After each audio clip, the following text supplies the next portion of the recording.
uburongozi bwa Komine MUKAZA iri mu gisagara ca Bujumbura bwarafashe ingingo kuva mu kwezi kwa mbere mu ntumbero yo gusukura igisagara ko amazu yose yaba ya leta canke y'abigenga ari mu gisagara ca Bujumbura ategezwa kuba ashashwe k'amakaro canke bakahasasa amabuye imbere y'amazu yabo vyo bita pavage mu rurimi rw'igifaransa hamwe mu bibanza bitandukanye televiziyo mashariki yagendeye ikibonekeza akaba ari uko iyo ngingo hamwe iri kiraja mu ngiro ahandi bikaboneka ko harabica amatwi hamwe mu ho twashoboye kugendera ni kwibarabara ryitiriwe Mwezi Gisabo ryahora ryitwa 28 Munyonyo uhereye mu mahwane y'amabarabara bitiriye umusirikare atazwi Monument du Soldat Inconnu ku ruhande ruherereye ari ubunywero bita kwa Gerard ukaduga gushika imbere y'ahari banki y'igisirikare aho hose ibikorwa bikaba biriko bibandanya bikorwa naho ubona ko araho bitararangira ariko kandi ikibonekeza muri ico kibanza kimwe n'ahandi nuko abeshi bagiye gushiraho mapave bagiye bazibira n'ivyuma kugira ngo imiduga ntihahagarare bamwe bagendesha imiduga bakavuga ko badatahura igituma hazibigwa kandi ari bibanza rusangi Jean Dodier Ndayishimiye ati ingingo yo gusukura igisagara ni nziza ariko tubonamo akagihaze.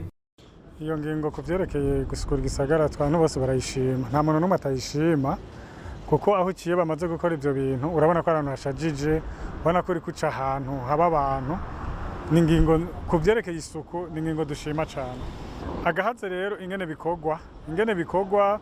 abenshi baca bashaka kuyikingira mu gushiraho utwuma begereje ibarabara gose ivyo rero kenshi biratera ingorane abariko bararengana aho hantu yaba imiduga iriko irabisanya ariko usanga kenshi bagonze kutwo twuma kubera imiduga yabishanije ikibanda cyane utwo twuma cyangwa ugasanga abantu baciye babisanya n'imiduga mu utwo twuma ariko kubisanya biko biragorana by'ukuri utwo twuma twarabaye ikibazo biravye icokorwa ababitegetse sinzi mu kubitunganya ko utwo twuma bari badutegetse by'ukuri utwo twuma turabona ko coba ari ikibazo utwo twuma tukaba tutari dutegetswe twovanaho cyangwa n'abari bize uwo mugambi by'ukuri biramaze kugaragara ko utwo twuma baca bashiraho ari danje twovanwaho kugira borohereza abarengana n'amaguru cyangwa imiduga ibiriko irabisanya bikaba ugasanga bibaye ngombwa ko yegera aho hantu ugasanga utwo twuma turayiteye ingorane ivyo aha nyene duhagaze imbere ya katedrale sinzi ko amahirwe duhagaze imbere ya katedrale hatari kera ejo nyene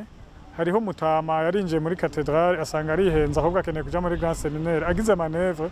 acaseka kakuma imodoka yiwe agiye ibabaye cyane kuburyo bigaragara ko azoyikoresha komera atari make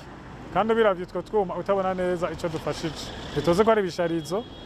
ariko niko bari gushariza bugabanya gusharija ariko abandi nabo ntacagira ingorane eka no hagati mu gisagara winjiyeho aheshi iyo ngingo yarubahirijwe ku mabarabara atandukanye heshi haramakaro ahakaroro ni nk'imbere ya katedrale Regina Mundi ibarabara imbere ya Canal Plus hamwe na Star Times bikaboneka ko ingingo yubahirijwe ariko naho nyene bikaboneka ko bagiye bahashira ivyuma bizibira imiduga ishobora guhagarara muri ayo mapave ahandi naho kabona hateyemwe amashugwe kuri iyo ngingo yo gusukura igisagara ca Bujumbura Musitanteri wa Komine MUKAZA Renovat SINDAYIHEBURA atangura asigura igituma iyo ngingo yumviriwe ko akanongera akavuga aho ibikorwa bigeze uno munsi ikindi kandi Musitanteri wa Komine MUKAZA avunira akagohe bamwe mu bigira sindabibazwa ko mu gihe vyobandanya uko bashobora gufatirwa izindi ngingo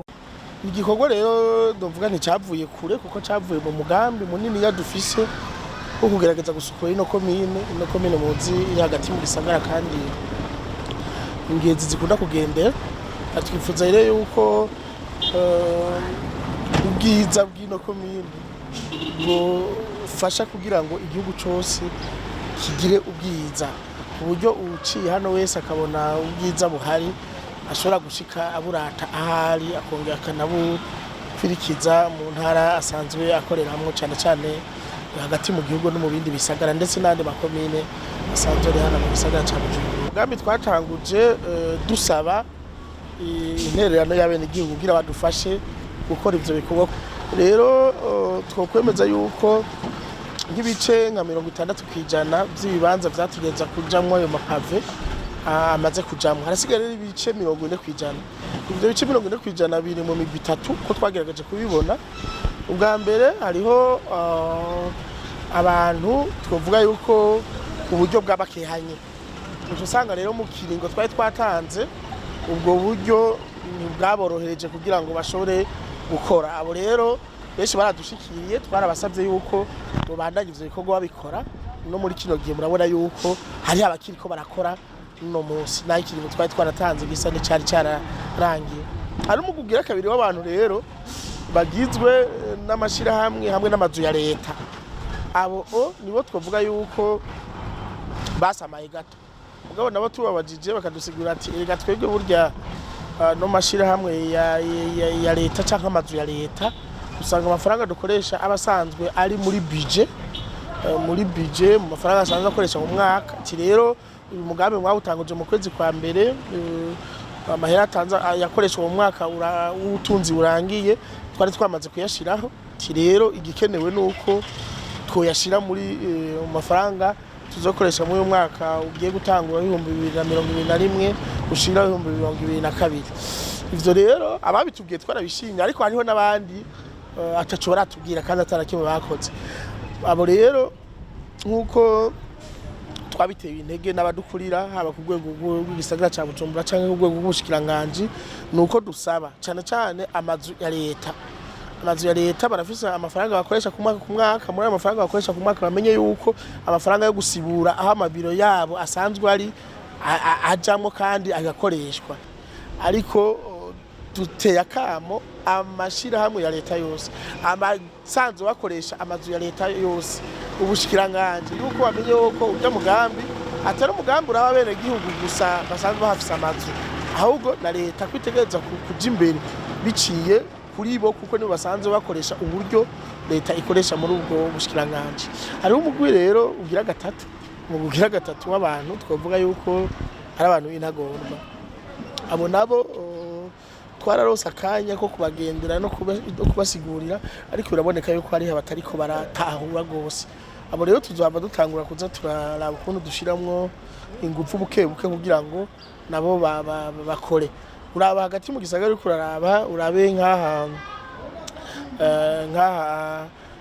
imbere ya Ecobank uduga kwa Kapa urabona hariho urupangu runini yarufise n'amagaleri menshi n'amakioski badandarizamo. Mugabo uhaciye urabona ko ntwase kandi urabona ko nkajya hijiza amahera menshi. Urabona nka uduga ufata ijya Musaga ukatuva kuri Cathedral urabona amazu ahari ndetse mwe budandarizo kandi menshi. Mugabo ubona hajya hano ko atarakorwa naho nyene baje rero turi mu bantu dushira mu ntagondwa kuko twavuga ko babuze uburyo kuko n'amafaranga binjiza ku kwezi kumwe kurajya amagazi hakorera arashobora gukora bigiye bikorwa. Abo rero tugiye gutangura kuraba ukuntu dushiramo gatoya kariro kugira ngo turabe yuko ivyo bikorwa kuko nishobora kwemera umuntu n'umwe ahantu hose haba hakoze. Murabona nkaho imbere yacu hakoze ukuntu hasa hamagacagira umuntu haruguru atakora kuko nibikorwa ubu yakoze ucumenga nta nguvu bifise ucumenga ahubwo nawe nyene acacika intege kuko yarakoze iwe mugabo ku mubanyi ntiyakoze. Mu gihe rero benshi bafise amakenga kuri uko gushiramwe amapave canke amakaro bagaheza bagasiga bahasize ivyuma bibuza abahagarara n'imiduga. Kuri ico Musitanteri wa Komine MUKAZA Renovat SINDAYIHEBURA arahumuriza abo bafise ayo makenga akavuga ko vuba bigiye guhinduka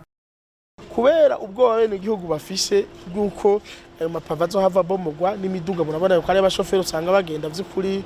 uko bishakiye bagahagarara ko bagomvye. Urabona hari abatanga gushiraho utubarikade kugira ngo abantu ntibaze barahagarika ku miduga. Ubwo bwoba bwabo twarabibwiye bene igihugu yuko tubutahura mugabo yuko badafise ukuri kuko nitwifuza yuko giye bibanza nibibanza rusangi rero tegeza kuba bibanza rusangi. Bijye bibanza nivyo bifasha kugira ngo abene gihugu bagire baronka bahagarika imodoka za mu gihe baje gusuma hagati mu gisagara cyangwa mu gihe bariko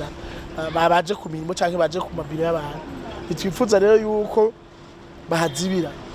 Ejo gituma twasavye abazibiye bose bonyene ko bokwikuriraho ibyo bintu bazibije. Abatazobikuraho intwaro turazi ko bizobabaza kuko babitangira amafaranga ariko intwaro tuzobafasha kugira ngo bive ko nitwifuza ko ibyo bibanza biba ibibanza by'umuntu kandi byari ibibanza bya leta. Ariko ico tubemerera nuko uwo tuzofata by'ukuri